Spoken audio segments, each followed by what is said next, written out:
네, 지난 한 주는 노벨상 주간이었습니다. 생리의학상, 지난주 월요일 날 생리의학상. 나중에 찾아보니까 저희들이 한 얘기가 잘 모르고 한 얘기였더라고요. 생리의학상 시작으로 해서 경제학상까지 차례로 수상자가 발표됐는데요.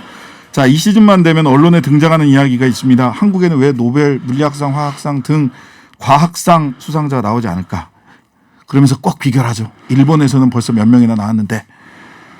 자, 오늘 대통령을 위한 과학 시간에는 이 이야기 나눠보겠습니다. 이종필 박사님, 안녕하세요. 안녕하세요. 이종필입니다. 예, 앞서 말씀드린 대로 지난 한 주 노벨상 주간이었는데요. 자, 우리는 아무래도 이제 과학 코너니까 과학 부분 수상자 업적 좀 간략하게 일단 설명을 좀 해주시죠. 네, 먼저 이제 생리의학상 발표가 났었는데 데이빗 줄리어스하고 이제 아뎀 파타푸니안 이 두 분이 받았죠. 네. 그 한마디로 말해서 이제 그 고초의 매운 맛이 이게 아픔과 같다 이런 거 뜨거운 아픔이다 이걸 이제 처음 밝혀낸. 옛날에도 이런 말은 있지 않았어요? 통각이다 이런 얘기는? 네, 그걸 이제 뭐 어떻게 이제 실제 수용체를 통해서 뭐 전달이 되는지 이걸 이제 규명한 공로인 것 같고요. 네네. 일단 물리학상이 그 이제 마나베 슈크로 교수하고 클라우스 하셀만 이 두 분이 그 물리 모델을 물리학에서 기반을 두고 이제 기후 모델을 처음 만든 그 공로하고 이제 그 조지오 파리시 교수는 그 복잡계와 관련된 이제 업적 이런 걸로 이제 공동 수상을 하셨죠. 특히 그 기후 관련해서 기후 모델을 만든 즉 이 분야에서 노벨상이 나온 거는 이제 거의 처음이라서 네. 예, 굉장히 좀 지금 또 기후 위기 상황이고 해서 좀 시사하는 바가 꽤 크지 않을까 그렇게 생각이 되고요. 노벨 화학상은 그 독일 이제 베냐민 리스트 교수하고 미국의 그 데이빗 맥밀런 교수가 받았는데 유기촉매를 개발해서 이제 의약품 개발에 이제 상당히 좀 활용을 할 수 있는 그런 길을 열었다는 평가를 받고 있습니다. 자, 뭐 무슨 얼마나 중요한지 잘 모르겠어요. 그러니까 이제 뭐 촉매는 보통 금속이나 이런 걸 많이 썼는데 그럼 아무래도 뭐 금속 중독이나 뭐 이제 이런 것도 있을 수가 있잖아요. 근데 이제 유기물을 쓰면 아무래도 그런 위험 줄어들겠죠. 자, 그러면 그래도 무슨 말인지 못 알아듣겠습니다. 자, 노벨상 수상 소식 전해지면 늘 한국은 왜 노벨상 못 받느냐? 일본은 몇 명인데 네. 뭐 이런 얘기 나오는데요. 이거 왜 못 받는 겁니까? 뭐 노벨상 받을 만한 연구를 못해서 그런 거죠. 자, 연구를 못한 거는 사람이 잘 못해서 그런 거다. 뭐 지원이 부족하다. 뭐 대체로 뭐 그런 얘기들이 많이 나오지 않나요? 그 이 관련해서 그러니까 작년에 그 우리가 팬데믹 대처를 되게 잘하니까 네이처 인덱스라는 데가 있어요. 네이처지에서 이제 그 기관하고 국가 평가하는 그런 인덱스가 있는데 거기서 한국 리포트를 낸 적이 있습니다. 왜 이렇게 잘하나? 왜 이렇게 방역 잘하냐고. 그러면서 한국의 과학 내지 과학기술 전체를 이렇게 좀 리뷰를 한 게 있는데 거기 나온 거 보면은 이제 코로나 때 대처 잘했던 거는 이제 정부 주도로 강력한 R&D 예산을 투입 잘해서 그렇다. 일단 좋게 평가해요. 실제로 우리나라가 GDP 대비 이제 R&D 들어가는 게 4.9%, 4.5%인데 이게 2위, 세계 2위입니다. 이스라엘 이어서. 이스라엘 4.9% 이어서 세계 1위로 되게 높긴 이거 해요. 너무 다 대기업 중심으로 가는 거 아니냐 이런 불만이 있던데. 이제 민간이 한 4분의 3 정도 차지한다는 게 이제 그 통계 함정이죠. 네. 그리고 나머지 국책 연구기관이 하는 게 아니라 뭐 민간 뭐 이제 회사에서 들어가는 그러니까 그 예산을 회사에서 하면서 다 이렇게 그 통계를 이제 어디까지 잡느냐에 좀 이제 그 한적이 있을 수가 있고 또 하나는 이제 정부에서 기초과학이라고 하는 어떤 영역의 개념 정의도 좀 현장하고 다른 면이 있거든요. 네. 그런 차이가 하나 있고 그리고 여기 그 네이처 인덱스 리포트에 이제 어떤 얘기가 있냐면은 기초과학 연구가 상대적으로 소외돼 있다 한국은. 그래서 창의적인 연구가 어렵다. 이런 현실도 지금 지적을 했어요. 한국과학계가. 그러면서 이제 그 논문 개수 중심의 평가, 질보다는 양으로 평가를 하고 있고 그리고 뭐 정출연 연구 과제나 예산 이런 것이 여전히 좀 정치적인 이슈에 휘둘리는 게 아니냐. 정출연이라는 게 정부 출연 연구. 네네네. 그러면서 이제 뭐 미국엔 벨 연구소 같은 곳도 있는데 한국도 이제는 삼성 같은 대기업 또 기초과학에 좀 투자를 해야 된다라고 충고를 하고 있고요. 삼성이 정부 R&D 예산 제일 많이 받는데 이러던데. 삼성현대 이런 대기업이 뭐 많이 받아가는 것 같아요. 네. 그리고 그래서 이제 기초과학과 응용연구와 균형을 맞추는 게 중요하다라고 이제 좀 이렇게 지적을 하고 있습니다. 이거는 사실 뭐 내부에서도 늘 해왔던 얘기인데 그러니까 이제 밖에서 좀 객관적으로 이렇게 좀 평가가 나오는 것 좀 눈여겨볼 필요가 있을 것 같아요. 우리 이종필 박사님 기초과학 연구하시는 분이잖아요. 네네네. 제일 돈 안 되는 분야 하고 있어요. 상대적 소외감을 많이 느끼고 계십니까? 많이 느끼죠. 어디랑 비교했을 때 가장 큰 상대적 소외감을 일단 느끼십니까? 저 같은 입자물리 분야 같은 경우에는 네. 뭐 이렇게 그 이 동네에서 돌아다니는 돈의 단위가 다른 잘 나가는 반도체 분야나 네. 이런 데서 굴러다니는 돈하고 뭐 한 10배, 100배 이제 이 정도 차이가 나거든요, 보통은. 돈이 그만큼 많이 든다는 겁니까? 그러니까 그만큼 지원이나 이런 것이 이제 차이가 많다는 거죠. 그러니까 사회나 정부에서 지원을 할 때는 기초 베이식 사이언스라고 말은 하지만 통상적으로 공무원분들이 생각하는 거는 그러니까 로열티를 받을 수 있는 원천 기술에 가까워요. 그렇죠. 그분들의 개념은. 예, 예. 근데 이제 현장의 과학자들이 생각하는 기초과학은 돈과는 전혀 상관이 없는 정말 기초가 되는. 네, 정말로 지적 호기심 때문에 이제 하는 이런 일들을 생각을 하는데 거기에 대해서는 아직 개념이 좀 인식이나 개념이 많이 없는 것 같아요. 네. 자, 이 정부 정책이나 이런 측면에서 그렇다면 연구 지원과 평가 방식의 측면에서 문제가 있다. 네. 그다음에 그러면 조직 문화 측면에서는 또 문제가 많다 이런 지적들 많이 해오고 있죠. 올해 그 노벨상 받은 방금 소개했던 베냐민 리스트 이분이 이제 그 인터뷰한 내용 중에 이게 있더라고요. 네. 노벨상 같은 혁신적 연구 성과 내려면 연구자들이 더 많은 자유를 줘야 한다. 자유. 밤낮 없이 더 일해라고 말하는 대신 삶에 대해 생각하고 즐기라고 조언한다. 이 노벨 수상자가 하신 말씀입니다. 우리는 정반대죠.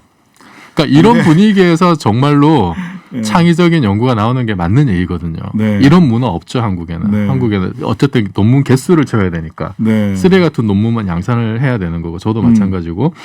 그리고 또 하나는 이런 게 있어요. 그 대학원생 박사후 연구원 처우도 개선을 해야 되는데 일단 전체적으로 봤을 때 대학이 가장 그 기초적인 어떤 연구생 단위라고 볼 수가 있거든요.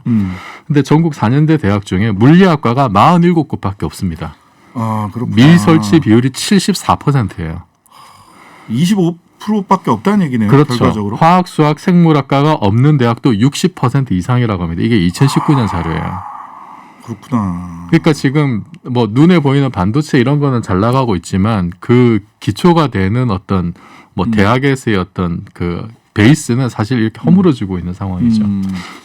자, 그러면 그 뭐 노벨상을 타는 게 뭐 한 국가의 과학기술 수준으로 한번 할 수 있는 상징적인 어떤 척도가 될 수는 있지만 노벨상을 타기 위해서 기초과학에 투자하자? 그럼 투자 잘 안 할 것 같아요. 그건 말도 안 되는 얘기죠, 사실. 그렇죠. 그 뭐 한때 뭐 이렇게 어느 유명한 분 이렇게 정부 차원에서 노벨상 프로젝트로 밀어주기 프로젝트 있었죠. 또 오히려 부작용만 생기고 네. 지금 우리가 그렇게 뭐 올림픽 메달 따듯이 이런 시대는 지났고요. 노벨상 안 받아도 그만입니다, 사실은. 근데 그러면 이런 질문을 해볼 수 있을 것 같아요. 이전에 소부장이라고 해서 소재 부품 장비 하는 쪽 분들한테 한번 여쭤봤는데 야, 이거 우리 일본 그 소부장 대체하는 거 한계가 있어. 우리 기초과학이 기반을 안 깔아주면 특히 재료 소재 부분은 맞습니다. 더 진전할 수가 없어. 맞습니다. 이렇게 이제 돈의 측면에서도 기초과학 얘기를 하더라고요. 물성과학이나 이런 쪽 부분에 연구가 쌓여 있지 않으면 그게 소재로 넘어갈 수가 없거든요. 그러더라고요. 일본에서는 그게 굉장히 잘 돼 있어요. 예를 들면은 뭐 일본의 도호쿠 대학 같은 경우에 거기 물리학과 그런 전체 교수가 한 100명이 훨씬 넘습니다. 네.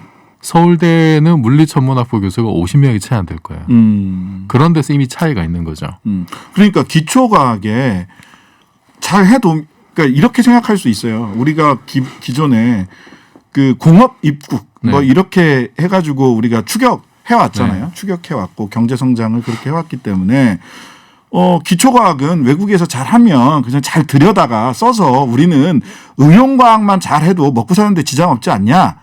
이렇게 생각할 수 있거든요. 생각을 많이 했는데 우리 지금까지 그렇게 살았어요. 우리 사회가. 한 가지 제가 예를 들자면 이제 후쿠시마 저번 주까지 우리 후쿠시마 했는데 후쿠시마에서 사고가 났을 때 오염 물질이 한국에 오느냐 마느냐 편서풍이 불어서 안 온다라고 얘기가 많았는데 그래도 불안했던 사람들이 전부 다 어디 갔냐면은 한국 기상청이 아니라 독일 기상청 홈페이지에 갔어요. 그래서 한반도 주변의 기류의 흐름이 어떤지에 대한 디테일한 정보를 얻으려고 일반 사람들이 독일 기상청 홈페이지에 몰려간 일들이 있었습니다. 예. 이게 무슨 얘기냐면은 올해 노벨 물리학상에서 이제 기후 모델 만드신 분들이 노벨상 받았는데 네네. 기후 이게 되게 중요한 문제고 그렇죠. 기후 위기가 아니라 하더라도 이처럼 우리 한반도 주변의 대기가 어떻게 움직이는지에 대한 평소에 어떤 그 연구 성과들이 없으면은 이런 일들이 생긴다는 거예요. 그러니까 기초과학이라고 하는 게 지금은 4차 산혁명기이기도 하고 이제 기후위기 시기도 하기 때문에 옛날보다 더더욱 기초과학이야말로 국가 안보와 직결되는 문제다. 기초과학은 국가안보다. 자, 그러면 네. 그럼 활발한 지원과 연구를 하기 위해서 어떤 변화가 아까 뭐 인적인 측면 그다음에 조직 문화적인 측면, 예산의 측면 이런 등등의 네. 문제가 있다라는 네. 것까지 짚어봤어요. 근데 저는 그 일단 네. 뭐 진짜 할 얘기가 많긴 한데 일단 네. 기초과학 들어간 거 아직 투자라 생각하는 분들이 많아요. 이 투자가 아니라 비용입니다. 비용. 비용이라고 그러면 더 돈 안 예를 주고 들면 싶어 할 이런 것 거예요. 같은데. 자, 네. 반달가슴곰을 살리기 위해서 예산 씁니다. 네. 왜 그래요? 반달가슴곰이 돈 벌어줍니까?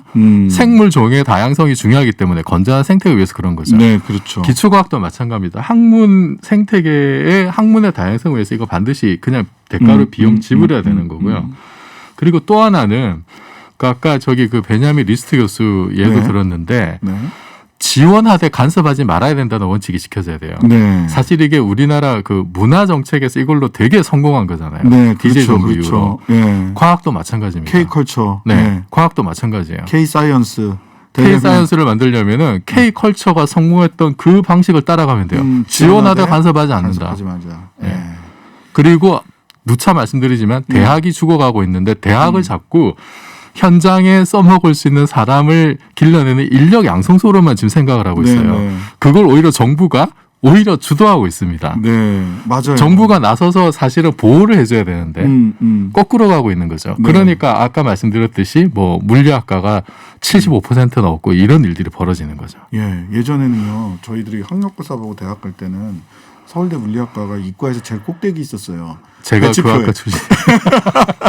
근데 지금은 보니까 모든 의대 뒤에 있던데. 2000년대 이후로 이제 그렇게 된 거죠. 예, 모든 의대, 약대, 한의대 뒤에 이렇게. 그 굳이 공부 잘하는 학생 물리학과 올 필요는 없는데 일단은 뭐 일본의 사례도 들었습니다만 이게 최소한의 어떤 생태계가 유지될 수 있는 네네. 그 정도의 환경은 만들어줘야 된다는 거죠. 즉각적 투자로 즉각적으로 기초과학에 얼마를 몇 년간 투자하면 그게 우리한테 돈으로 얼마 들어올 거야. 그게 투자의 이런 생각하지 말아라. 그럴 때 그런 생각하지 말라는 거예요. 지원하되 간섭하지 않아야 된다. 네. 롱텀에서 보자면 네. 기초과학이 안 보고 그것이 산업의 기본 토대가 될 것이다라고 하는 긴 안목. 인문학에 투자하는 것처럼 기초과학에 투자해야 되는 거 아닌가 하는 생각이 드네요. 자, 다음 시간 주제는 우주개발, 누리호 발사 앞두고 한번 다시. 누리호 발사도 앞두고 있고 올해는 뭐 화성 탐사도 많았고 해서 네. 우주 개발과 관련된 얘기들을 좀 해볼까 합니다. 자, 다음 주부터는 우주로 한번 나가 보겠습니다. 건국대 상어대학교 이종필 교수였습니다. 감사합니다. 고맙습니다.